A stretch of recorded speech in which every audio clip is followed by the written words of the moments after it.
ସମସ୍ତଙ୍କୁ ନମସ୍କାର। ପିଲାମାନେ, ତୁମେମାନେ ଭଲ ଥିବ ନିଶ୍ଚୟ। ଆଜି ଆମେ ତୃତୀୟ ଶ୍ରେଣୀର କବିତାଟିଏ ପଢ଼ିବା।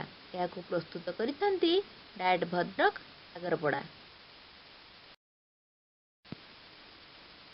କବିତାଟିର ନାମ ତୁମ ପରି ଛୋଟ ପିଲାଟିଏ। ଏହାକୁ ରଚନା କରିଛନ୍ତି ଡକ୍ଟର ଜଗନ୍ନାଥ ମହାନ୍ତି। ଏବେ କବିତାଟିକୁ ଶୁଣିନେବା। ତୁମ ପରି ଛୋଟ ପିଲାଟିଏ, ଗାଁ ଚାହାଳିର ଚାଟ ସିଏ। ଚେହେରାଟି ତାର ଡଉଲ ଡାଉଲ, ଚେହେରାଟି ତାର ଡଉଲ ଡାଉଲ। ବୁଦ୍ଧିରେ ତାହାର ସରି କିଏ, ବୁଦ୍ଧିରେ ତାହାର ସରି କିଏ।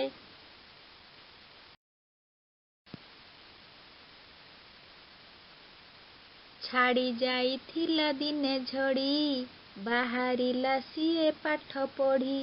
ବାଟେ ଯାଉ ଯାଉ ଖସିଗଲା ଗୋଡ଼, ବାଟେ ଯାଉ ଯାଉ ଖସିଗଲା ଗୋଡ଼। ମୁହଁ ମାଡ଼ି ତଳେ ଗଲା ପଡ଼ି, ମୁହଁ ମାଡ଼ି ତଳେ ଗଲା ପଡ଼ି।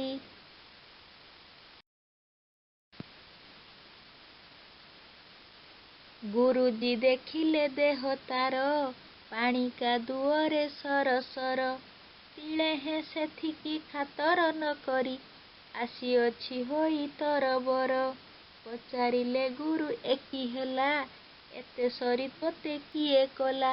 ପିଲାଟି କହିଲା ବେଗେ ଆସୁ ଆସୁ, ପିଲାଟି କହିଲା ବେଗେ ଆସୁ ଆସୁ। କାଦୁଅରେ ଗୋଡ଼ ଖସିଗଲା, କାଦୁଅରେ ଗୋଡ଼ ଖସିଗଲା। ହେଲା ଦଶହରା ଛୁଟି ବେଳ, ସାଥୀ ପିଲା ଡାକି କଲା ମେଳ। ବାଲି ଗୋଡ଼ି ମାଟି ପକାଇ ସଭିଏଁ, ବାଲି ଗୋଡ଼ି ମାଟି ପକାଇ ସଭିଏଁ। ଗାଁ ଦାଣ୍ଡ କଲେ ସମତୁଲ, ଗାଁ ଦାଣ୍ଡ କଲେ ସମତୁଲ। ଏହା ଦେଖି ଲୋକେ ହେଲେ କାବା, ଡକାଇଲେ ଗୁରୁ ଚାଟ ସଭା।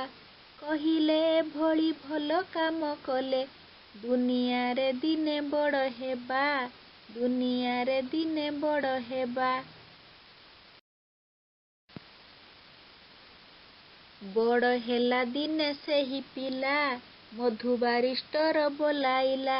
ବଡ଼ ହେଲା ଦିନେ ସେହି ପିଲା, ମଧୁ ବାରିଷ୍ଟର ବୋଲାଇଲା। ଦେଶ ପାଇଁ କେତେ କାମ କରି ସିଏ, ଦେଶ ପାଇଁ କେତେ କାମ କରି ସିଏ। କାଳ କାଳ ଯଶ ରଖିଗଲା, କାଳ କାଳ ଯଶ ରଖିଗଲା। କହିଲା ଜାତିର କାନେ କାନେ, ଉଠିବୁ ଆଉ ତୁ କେତେ ଦିନେ। ପୂରୁବ ଗୌରବ ପୂରୁବ ମହିମା, ପଡ଼ୁନାହିଁ କିରେ ତୋର ମନେ, ପଡ଼ୁନାହିଁ କିରେ ତୋର ମନେ।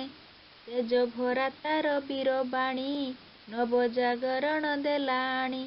ତେଜ ଭରା ତାର ବୀରବାଣୀ, ନବଜାଗରଣ ଦେଲା ଆଣି। ନୂଆ ଜୀବନର ଆଲୋକ ଦେଖାଇ, କୋଟି ଜନ ମନ ନେଲା ଟାଣି, କୋଟି ଜନ ମନ ନେଲା ଟାଣି। ପିଲାମାନେ, ସମସ୍ତେ କବିତାଟିକୁ ମନ ଦେଇ ଶୁଣିଥିବାରୁ ଅନେକ ଅନେକ ଧନ୍ୟବାଦ।